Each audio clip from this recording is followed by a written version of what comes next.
Yo, what's good, guys? It's your boy AP. I am back with another Cavs connection. Finally, a long awaited. None of y'all are waited for it, but it's here. Okay. I just want to kind of talk about what I want to do with this podcast and um, not too long. Basically, I just want to be more consistent with it, as in, I don't care if I'm uploading once a week, twice a month, one a day, which that would not be able to be, that wouldn't make any sense, but I'm gonna make it a goal just to kind of push it out, even if I'm kind of just even if I just go live on my YouTube and make that. And if you guys talk to me, talk to me. If not, maybe I interact with some of you guys. I don't know, but I hope you guys would like that, and I hope you guys would help me. But I'm also gonna go on my Twitter. I'll leave a link to my X down below. I'll ask for questions on there too to kind of answer if the live is kind of dead and nobody's on there. I'll answer some questions, kind of live as that. But today, I just kind of want to go over their offseason so far and kind of give you guys my opinions on it and what I like and hate about it. So, this is going to be a short video, just so you guys know. But the not the signing. Well, we can start with there. The signing with Sam Merrill for 3 years, I think 38 million or something like that, if I'm not mistaken. And we let Ty Jerome go, obviously. The Sam Merrill I'm super excited about.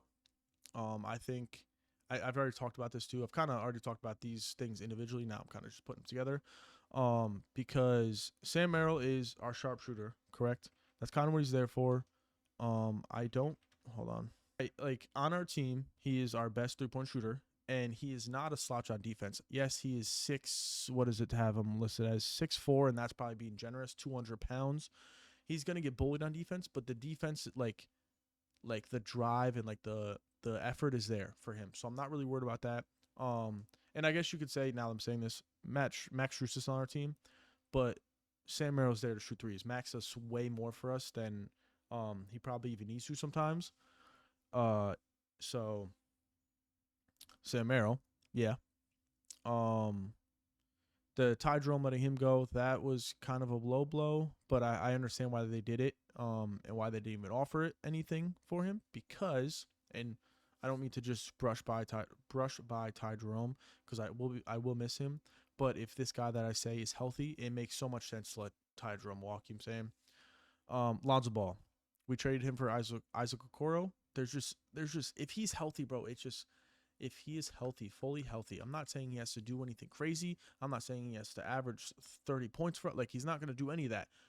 He wouldn't do that even if he never had knee surgeries. I don't think he'd reach 30 points a game. But he doesn't need to even do half of that.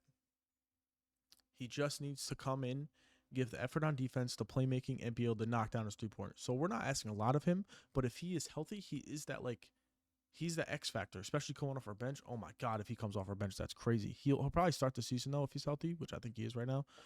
Because Darius, I believe, is gonna miss a few weeks or a month to start the season. Uh, so that I'm super excited about. We also signed Larry Nance Jr., which that's good for a lot of reasons. I'll talk about the more sentimental reason is because his dad played there. He was with us when we weren't so good, and he played with DG in his early years. I think the first or second year and stuff like that. Played with some of these guys, so I'm excited to see him back, like when and actually win games with us. But that pushed away to the side. He also is just a very good defensive and rebounding big. He can also get up too, so he can catch some lobs. And in his years in the league, he can stretch the floor now too, which is what we need also. I'm not saying he's going to be a 42% 3-point shooter. He's not going to do that. But he can knock down the open ones, so people need to respect him, space the floor more. So, great. Now, now that all of our acquisitions, our offseason acquisitions or trades have been talked about pretty quick, and we drafted Tyrese Proctor, and yeah. Okay. Now, the two people, or maybe the three, I want to talk about quickly, because I don't want to take too much of your guys' time, because this is like a podcast, but it's not really. Okay. But it is. Yeah. Uh, Naquan Tomlin is looking phenomenal in the summer league, and I know that doesn't say a lot because a lot of people can look good in the summer league and then are ass, plain simple, in the league. It's just a fact. I'm not making anything up. Everyone knows it. But he's looking very promising. And from reports, Dean Wade, this is not the second guy I want to talk about, but Dean Wade is getting some interest from other teams for his like defensive minded bigger 6'9" wing power forward type player. So if we trade him away for maybe, I don't know what we really need, maybe another big that would replace Dean Wade more in that rotation of Evan Mobley, Jared Allen, and Larry Nance Jr., that would be pretty solid. I don't really know what Dean Wade is like what we can get in return from him. But if Naquan or Naquan, I don't really know. I could be pronouncing it wrong, completely different every time. I don't really know, but I'm gonna go Naquan. If he shows any, if he keeps up the work that he's doing in summer league and finds those rotational minutes, we kind of found our replacement for Dean Wade. I'm not saying he's going to take up Dean Wade's minutes because Dean Wade was kind of more of a defensive threat, I would assume. I haven't really, to be transparent with you guys, I haven't been watching summer league. I've been watching highlights, but that doesn't tell it all. Obviously, I really wish I like actually locked in and watched. Life gets in the way. Shit happens. That's besides the point. The second player I want to talk about is where is he? Oh, Darius Garland. Nothing too much to talk about. I just want you guys to know I think he's going to have a crazy year.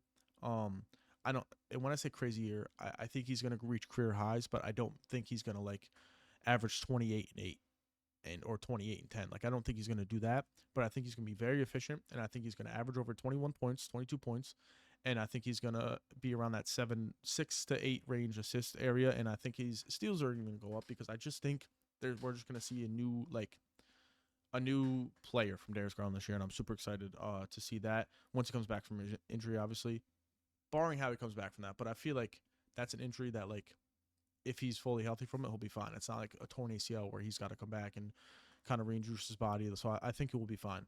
The last player I want to talk about is my boy, probably becoming one of my favorite players, depending on how this year goes, Evan Mobley. I'm seeing a lot of good things from him this summer. And that just means the videos, but I'm talking about reports. I'm talking about people talking about him, like Donovan Mitchell at the Summer League. He had, like, people really have him, like, potentially being an MVP type player. And I see it. I do see it. I just think he needs to, ball more. You know what I'm saying? I think Donovan Mitchell and DG have to refer to him more. Not refer, I think defer to him more. I don't know the word, guys. Shush. All right. I don't fucking know. But I really see him breaking that 20 mark, 20 points per game mark.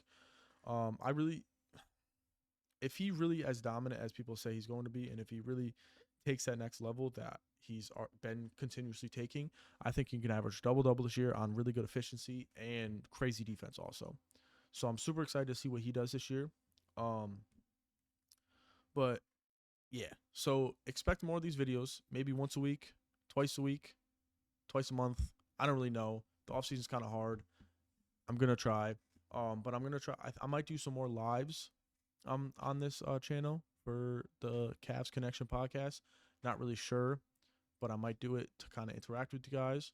Or maybe I'll do something. I don't really know. Or maybe I'll go on TikTok. I don't know. Something. All right. Just be on the lookout. Hope you guys enjoyed. Leave a like on the video if you haven't. Subbed if you haven't, because it really helps me out. I think we're 2 away from about 500, so that's kind of fire. But it's been your boy AP. Thanks for watching the Cavs Connection podcast, and I am out. Deuces.